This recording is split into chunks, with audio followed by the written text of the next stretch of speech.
Okay, I thought I'd do a video on a tube restoration. This is a Ikegami 14-inch tube. I think it's a 14-17R. And, you know, it's got a Hitachi tube. It's an M-class tube, so it's a pretty good one. It's nice and clean, so I was expecting it to, you know, be like brand new. A lot of these Ikegamis that I've gotten in the past, they haven't been too heavily used, and this one looks super clean. So if we did a visual inspection of it, I would say, oh wow, yeah, I got a great brand new tube. So anyway, I set the cut off and everything, and you can see it's the first division with the B&K 467. I'm going to turn it over the emissions test. And oh, look, it's total crap. Looks like we got the red gun is in the bed. It's about 0.5. The green gun is 0.6. The blue gun is barely 0.4. Yeah, so not so great. Definitely in the red, except for the green, but you know, whatever. Let's see what a life test would tell us. What the life test does is it cuts a little bit of the voltage. And if you have a newer tube, the needle barely moves. But you know, once a tube's been used and you cut the voltage, the emissions kind of weaken over time. So this one, yeah, it's pretty, I would say it's a pretty crappy condition tube.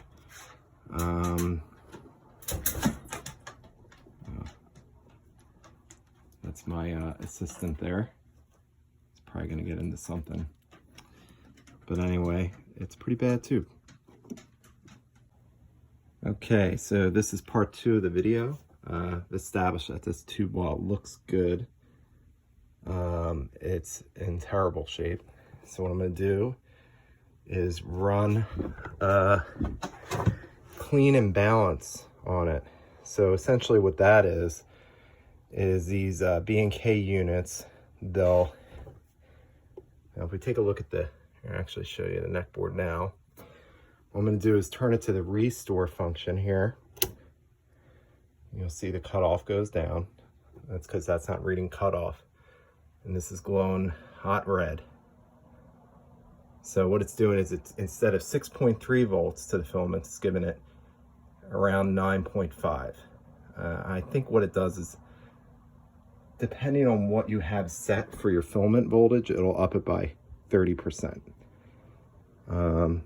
Ignore this. This is a bad solder joint. I had to reflow the solder on this B&K tester, but other than that, it works okay. But what I'm going to do is I'm going to blast the guns.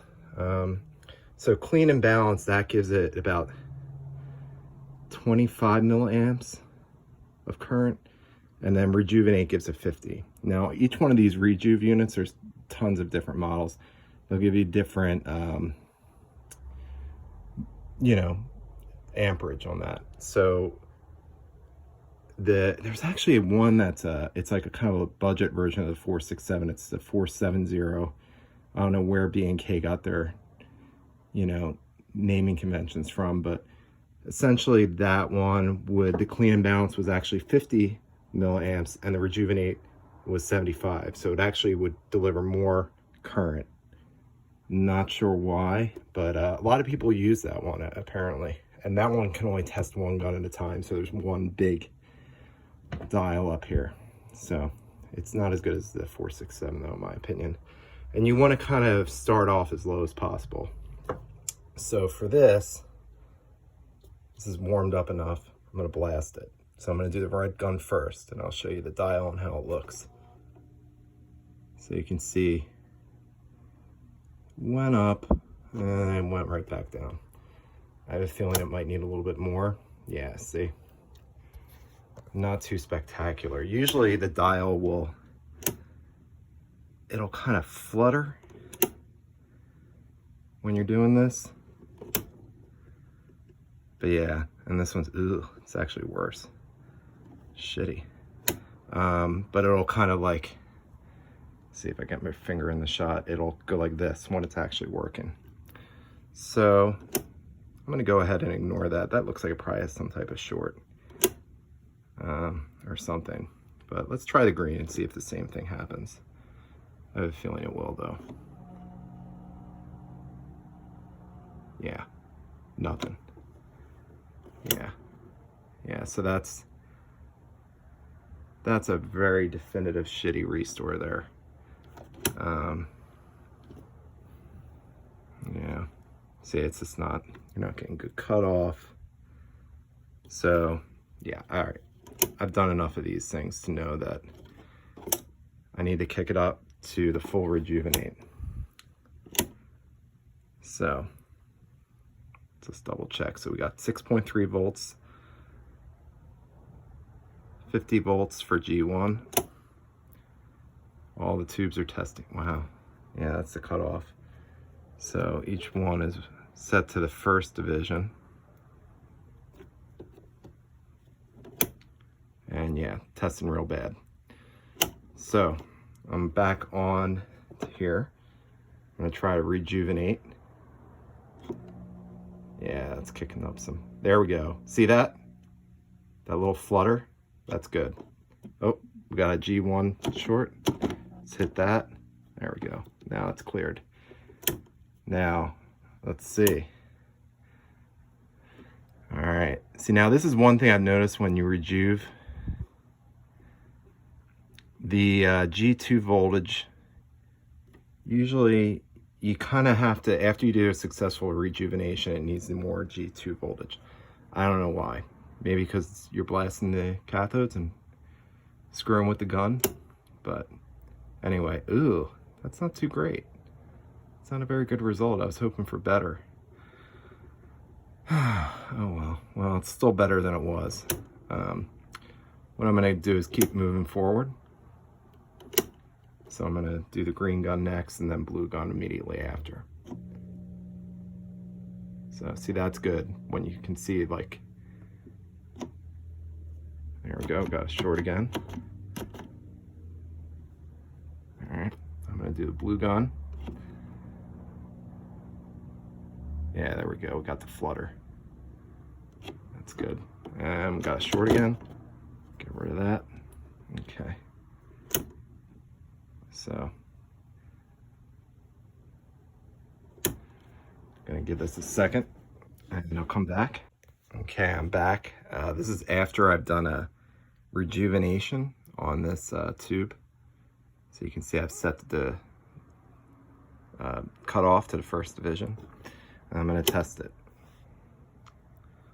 So now we got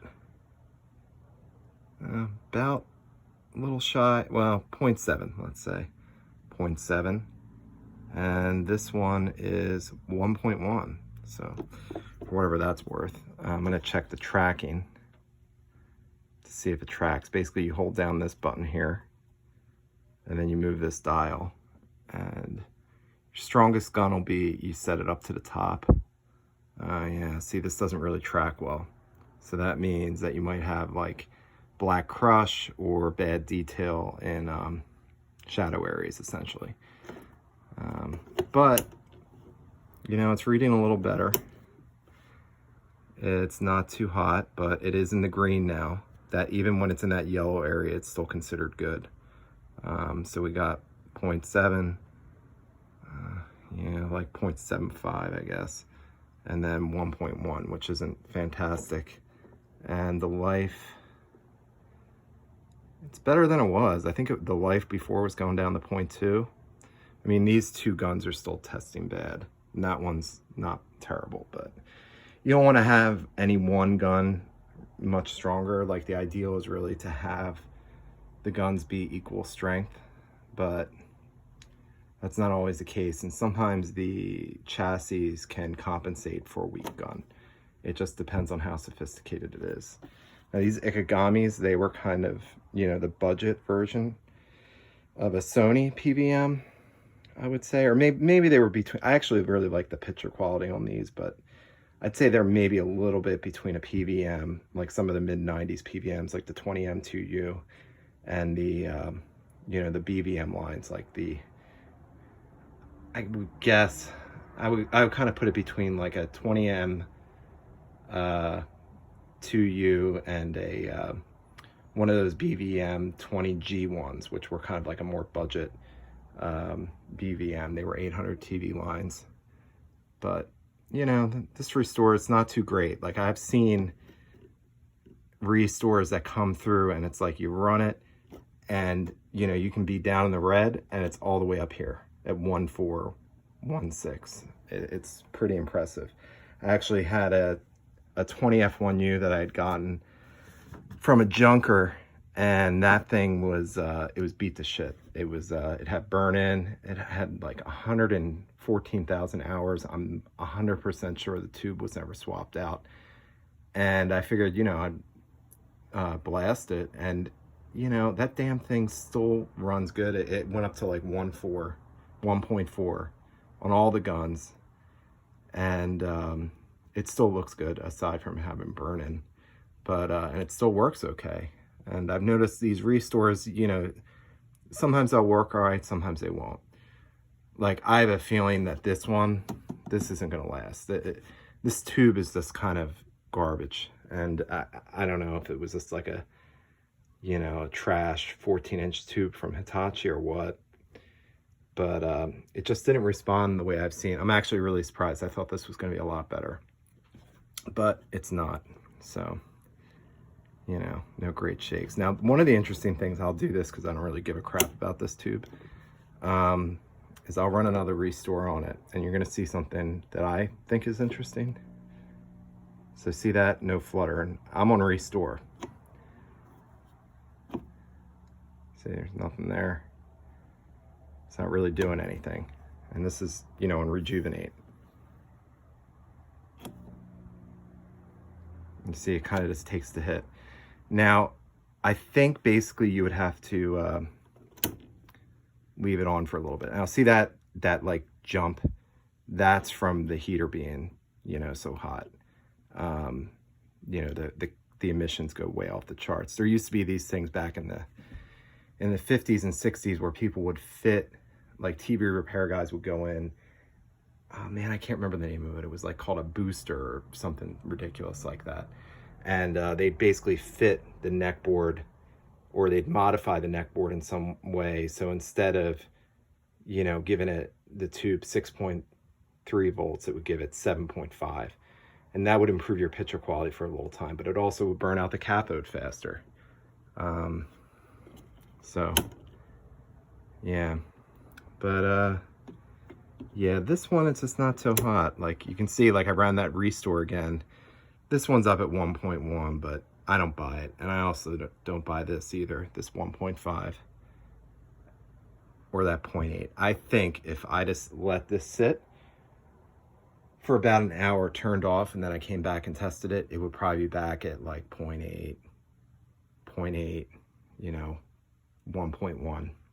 And if I ran this for a while, I've done restores on better tubes than this, just to test the longevity of the restoration. And what I've seen, you know, and like I said, every tube is different, but a lot of times, like, you can run it and it'll be, you know, like you'll run the rejuvenation, you'll have 1.5 all the way down the line. You run it for a week, and by a week, I mean like 12 hours a day, 5 days a week, solid. And, you know, you'll come back and test it again.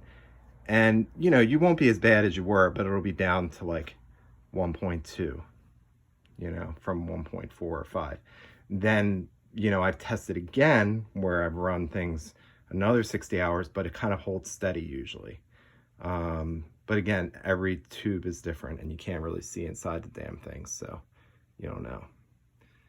But anyway, I hope this makes sense. There's a few videos on YouTube about these things, but you know, they're kind of fast and people don't really, you know, totally give the ins and outs of what's going on with them. But they're kind of interesting. Basically, you can use these and they're not miracle workers in most cases. Like, you're not going to bring a tube that's been used for like 50,000 hours back to, you know, total life, but you can squeeze like, you know, squeeze more time out of it. Like even this one, I don't know, I'd have to really test it out, and I don't have time to do it, but you know, that gun looks pretty good, but I don't know. Just generally the restoration wasn't that great, but it's still responding, so that's good. I have restored tubes before, and you know, they totally go. You know, the heater shorts, and you know, you switch to test one of these and the dial shoots all the way over to the right, and you know it's toast at that point. But anyway, thanks.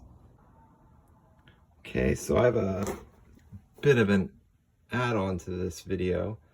This is another one of these 14-inch Ikegamis, and again, it looks super clean, looking good,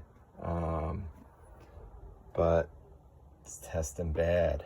It's testing 0.4, 0.4, 0.4, which is it's kind of good actually. I kind of want it to be 0.4, 0.4, 0.4 because basically it's all nice and balanced, like, because you want these things to kind of be balanced. Now again, you know, these little things fluttering, they're supposed to indicate a short, but it's my stupid tester. I had to reflow the solder. One of the problems with these B&K units, while they were designed great, they were made in Chicago throughout the 70s, 80s, and 90s, I think. And B&K, the manufacturer, from what I've been told, was kind of cheap, and they used cheap solder. So a lot of the joints inside of here kind of break and stuff, you know. And I'm pretty lazy, so I don't feel like resoldering and reflowing the whole thing. And I know it works because I've tested it with a multimeter to make sure the you know, everything's correct. So aside from these stupid fluttering little lights here, you know, it's fine. So anyway, I'm gonna start it from scratch just so you guys can see how this works. So first, you know, obviously you find out your tube number. You look it up in one of the CRT books or online.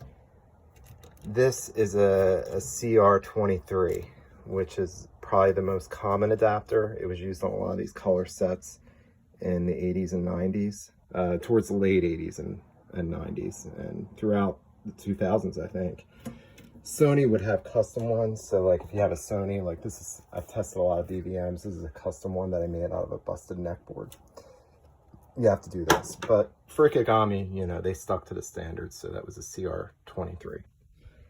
So anyway, you make sure everything's turned to the left, and basically you turn it on, you get your power light, and this is your voltage. So these are all the different divisions for voltages. It's you know, 0 to 4, 4 to 7, 7 to 9, 8 to 11. 99 times out of 100, you're going to set it to 4 to 7. So then you get your first dial here, and you can see 6.3 right there. That's what you turn it up to. Oops, sorry, wrong dial. But there we go. So we got 6.3. And then you set your G1, and that's, again, 99 times out of 100. It's going to go up to 50 volts. And then you turn it to the set cutoff. So what these are, this is grid 1, and that's grid 2.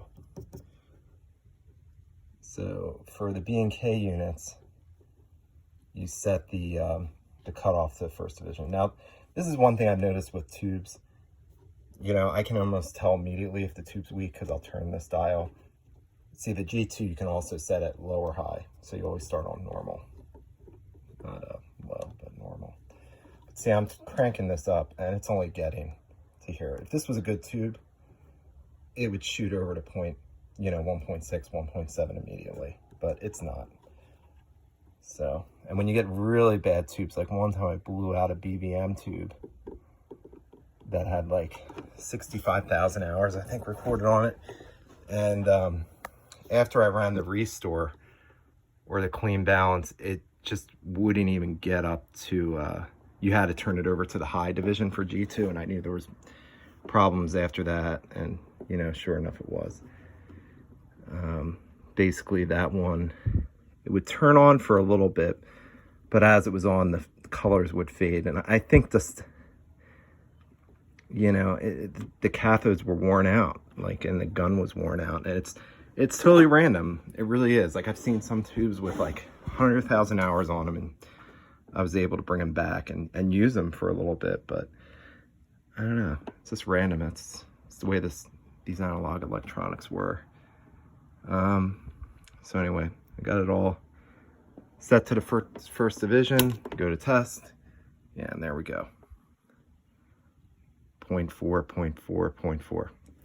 So I got this on clean and balance, which gives it 25 milliamps. So I'm gonna turn this over to the restore, and you can see it's heating up the cathodes. Yeah, some people have you know, they'll leave it on for a minute, but I haven't noticed any difference, and I've tested hundreds of these things. So let's see. Yes, it is the same deal. It's not doing crap. It's just not enough. So, you know, I'm gonna bet that this tube, however it was designed, it just needs more, you know. So let's try it with the restore. And I think this, you'll see this needle shoot over. Let me try to get more of the, keep an eye on this light though. You'll see eventually, like when you're doing these restores, it causes a bridge between the G1 and the cathode, and you have to blast it off. I'll try to take a video of the neck board while I'm doing one of these, but it's pretty cool. You can see, you know, a lot of light going on in there.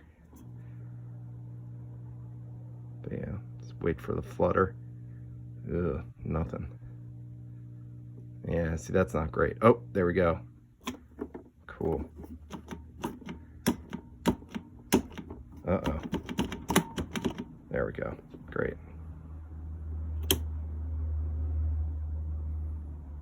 It went not too fantastic. Oh, hold on a second. Let's see here. Oh. Uh-oh. Let's see.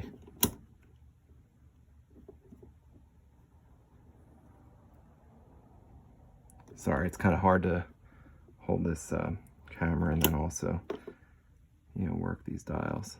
Yeah, see. Not too great. Let's see. Oh, look, it's still garbage. Yeah. You know what? I have a feeling this tube is not going to come back. I think these must have been used up. Anyway, I'm going to hit this restore while I'm videotaping this, so you can see what happens. So I'm hitting the green gun right now, and it's, you know, sitting, not doing anything, dropping down. Oh, heard something, and it pops up. Hitting G1 short. There we go. All right. So I'm actually curious what's going on in there too. So I'm gonna hit the blue gun now. See how that goes. It's just sitting steady, not really doing anything. Now it's dropping and it's kicked back up. There we go, and it fell back down. And we got G1K short. Oh, there we go. All right, so I'm expecting garbage results. So let's see. Got a little, no, not really. See, sometimes you'll get good results too, and that drops over time, and that's just because the cathodes are really nice and hot, because these units warm them up. Oh yeah, look at the blue. That's fucking screwed. Oh, sorry, I'm not even recording it. Anyway, it's up at 1 now. So let's see. Woo, well, that's nothing to write home about. This is pretty terrible results, I have to say. You know, yeah, this is pretty awful.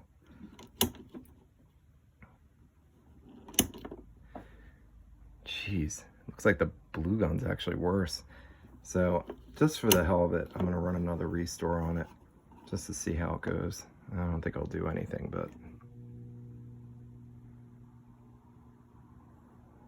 you never know. Hit the green again too. Look at that, nothing. Weird. Yeah, this thing's just beat up. Look at blue. Yeah, I don't know if I buy that either. Let's see, I bet you the cutoff's really high. Maybe that, see, these things are weird, man. These, like, look at the blue. It's, the cutoff's good now, and yeah, see, that's some crazy shit. I don't know. Let's see, just for the hell of it, I'll leave this on here. But you can see, like, now the blue gun is responsive. It's, you can see how it moves up faster. You see that? It's like zip.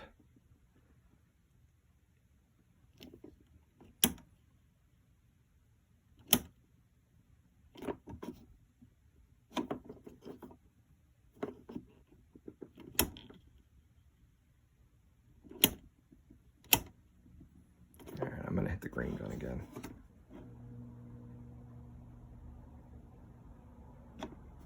Okay, and red.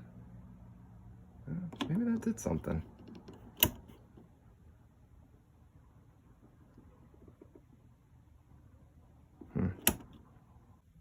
Okay, I'm back again. Hooked up to the tube. It's been off for a little bit, and these are the results of the rejuvenation, which is pretty craptastic.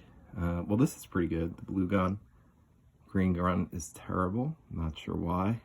And the red gun's okay. But anyway, yeah, just for the hell of it, we'll hit the life button. See how quick it drops.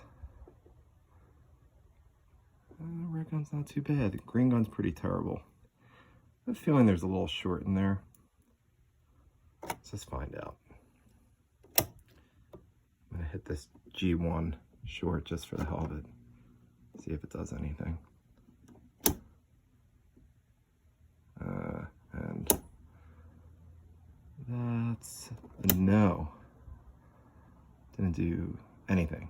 But, you know, I got a Sencore CR7000, which was a pretty expensive piece of kit back in the day. And it claimed to be the best CRT restorer out there. So let's see what it can do with this tube. I have a feeling it won't do anything better, but let's find out. Okay, so this is the Sencore CR7000. It was probably one of the last rejuvenators that were designed and manufactured, as far as I'm aware. So I don't use the Sencore that much, to be honest, and I have mostly B&K adapters, like that's the CR23. I'm pretty sure I have an adapter for this tube type, but I can't remember the numbers as well as I can with the B&K, so I'm just using this thing, which I had made. This was an adapter for the B&K, and basically I rewired it up myself to add, basically this is the B&K connector. It goes through this, and all the wirings inside this dial doesn't do anything. And then it connects to a number 2 Sencore socket.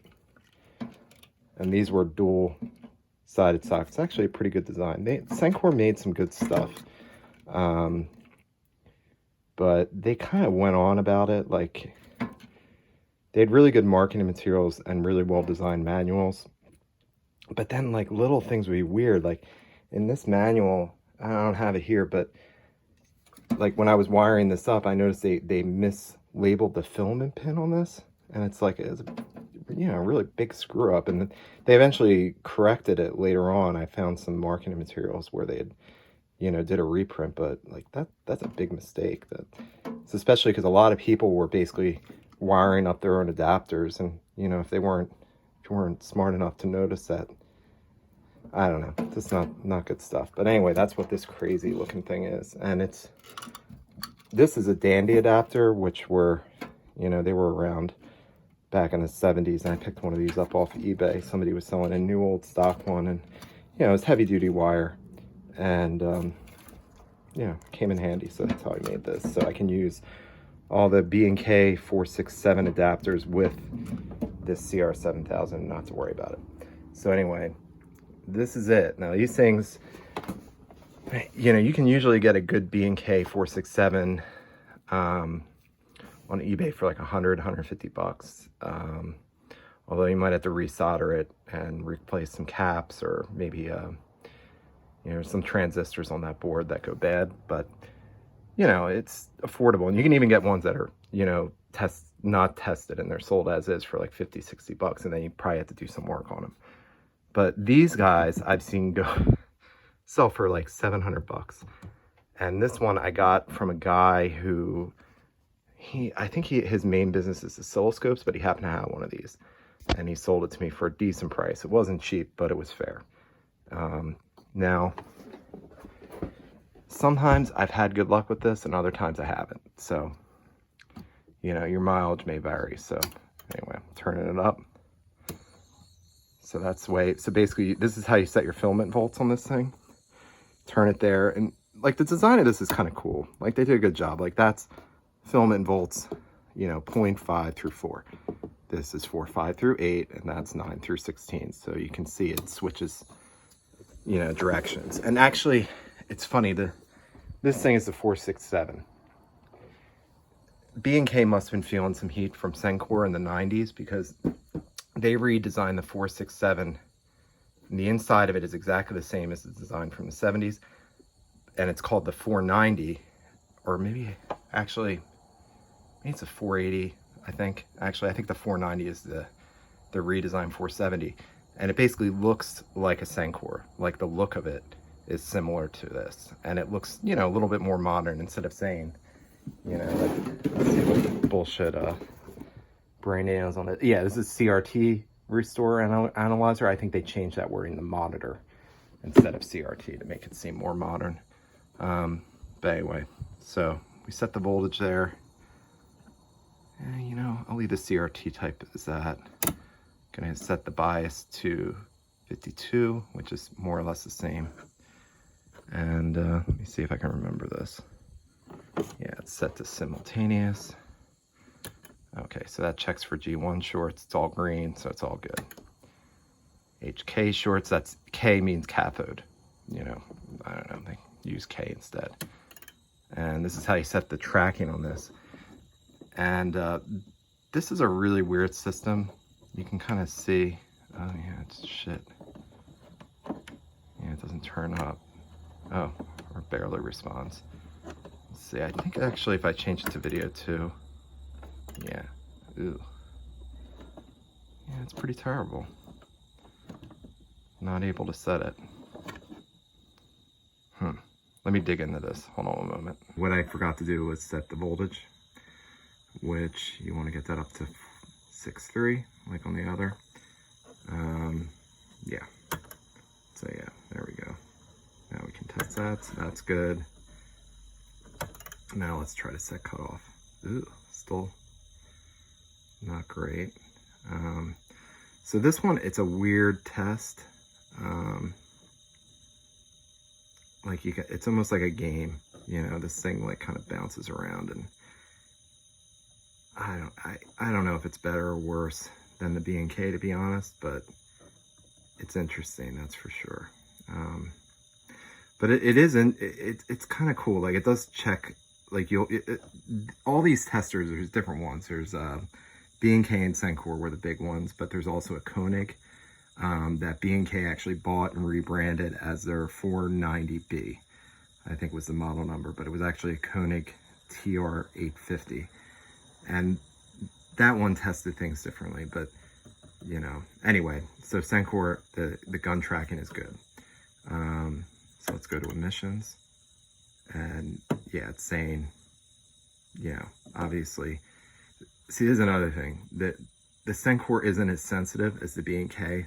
Like, you know, you'll get readings like this where the red and green, oh, looks, you know, it's perfect. Look, it's 16, you know, or the top of the line, but it's not, you know, and the green gun is reading bad, but, you know, basically I could see that a tube had like, let's say 15,000 hours on it on the B&K, and know that from the readings, but this one doesn't really tell you that. It's a lot more, you know, clunky in that way.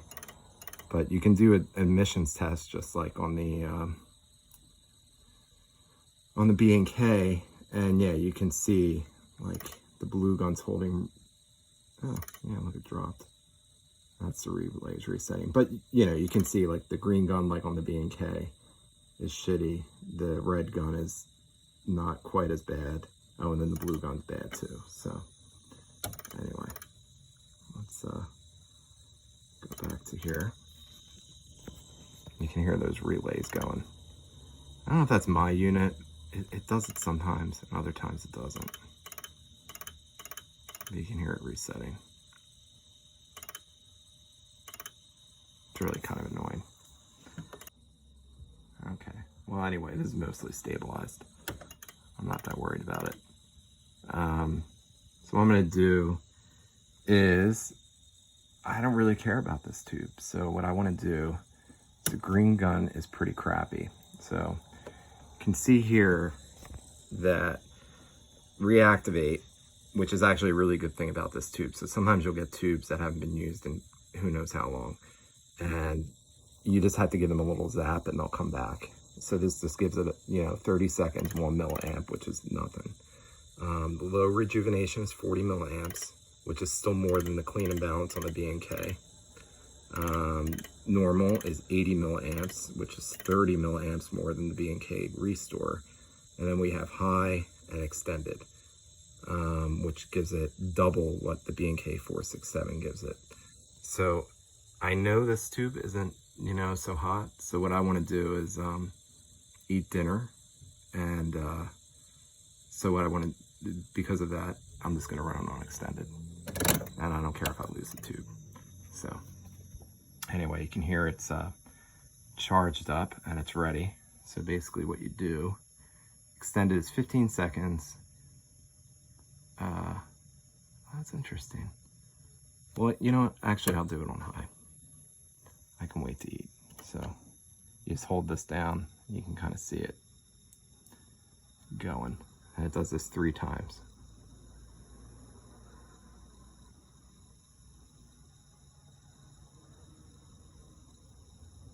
That's the last time. There we go. Okay.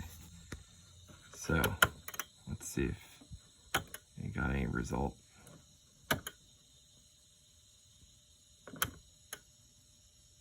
Oh, see, that's interesting. This is the G1 short, and it's taking a little while to go back up. I think that just needs to recover from getting zapped, so definitely did something.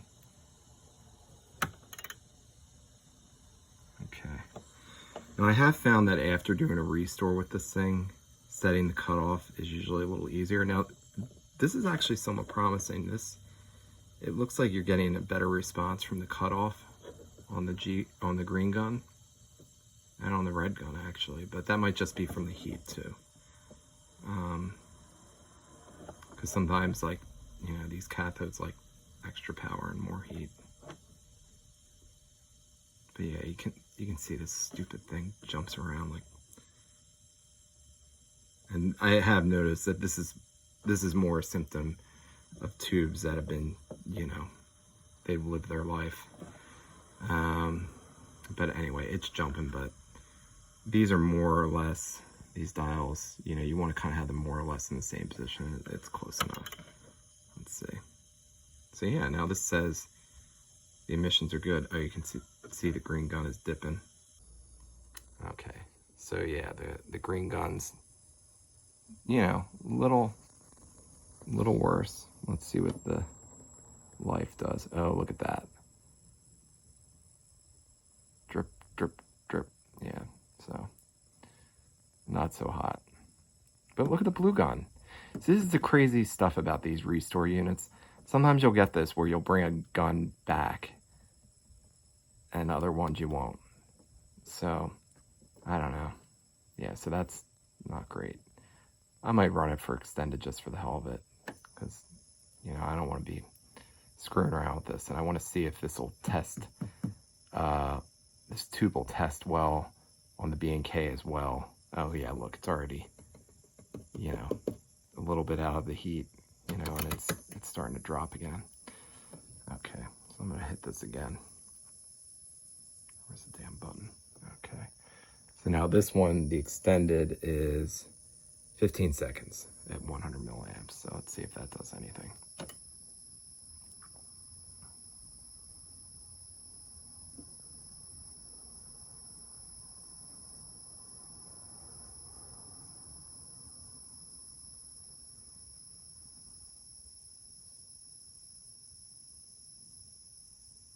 Okay. All right. G1 short, see it's down again. These have to all get the green according to the manual.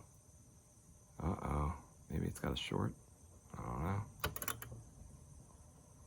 Let's see, well, that's all right. Huh? Oh, no, there we go. Now it's ebbing up.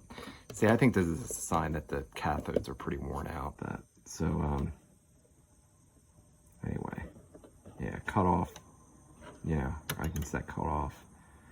And this is how it's testing now after that blast. So what it's doing now is it's testing something, I think, to see if these three guns are, you know, similar strength. And this will blink. See, it'll blink good tracking. So, you know, the theory is that, you know, this can produce a good picture. Sometimes you'll get where this blinks bad, even though these are all up. But that basically means like the red gun is way stronger than the blue or the green or something. Something's out of whack. And like I said, some of the chassis, you know, if you have a more sophisticated monitor, you know, sometimes they could compensate for that, but not in all cases. So let's see how the life is on this. Yeah, see, the green gun's still going to drop, but yeah, and the red, but it's doing a little better. I don't know. So, but it's definitely, it looks better than it did when I first hooked this up.